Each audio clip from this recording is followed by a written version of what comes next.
It is not the strongest of the species that survives, nor the most intelligent. It is the one most adaptable to change. In the long history of humankind, those who learn to collaborate and improvise most effectively have prevailed. The love for all living creatures is the most noble attribute of man.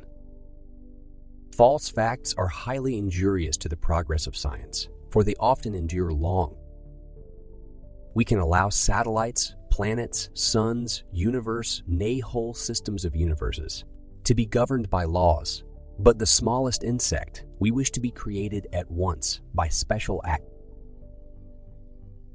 One general law leading to the advancement of all organic beings, namely multiply, vary, let the strongest live and the weakest die. Freedom of thought is best promoted by the gradual illumination of men's minds, which follows from the advance of science. A man's friendships are one of the best measures of his worth. Animals, whom we have made our slaves, we do not like to consider our equal. Ignorance more frequently begets confidence than does knowledge. Man selects only for his own good, nature only for that of the being which he tends. The highest possible stage in moral culture is when we recognize that we ought to control our thoughts. A man who dares to waste 1 hour of time has not discovered the value of life. It is a cursed evil to any man to become as absorbed in any subject as I am in mine. Great is the power of steady misrepresentation. It is always advisable to perceive clearly our ignorance. In science, the credit goes to the man who convinces the world, not the man to whom the idea first occurs.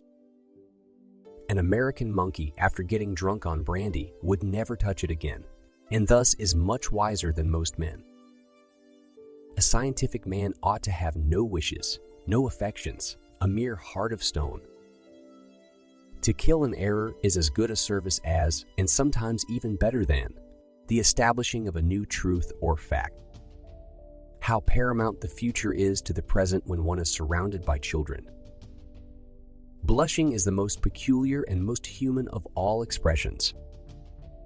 We must, however, acknowledge, as it seems to me, that man with all his noble qualities still bears in his bodily frame the indelible stamp of his lowly origin. If the misery of the poor be caused not by the laws of nature, but by our institutions, great is our sin. It may be doubted whether any character can be named which is distinctive of a race and is constant. Man in his arrogance thinks himself a great work, worthy of the interposition of deity, more humble, and I believe truer, to consider him created from animals. Want more quotes to light up your life? Subscribe now to Life Quotes. Thank you.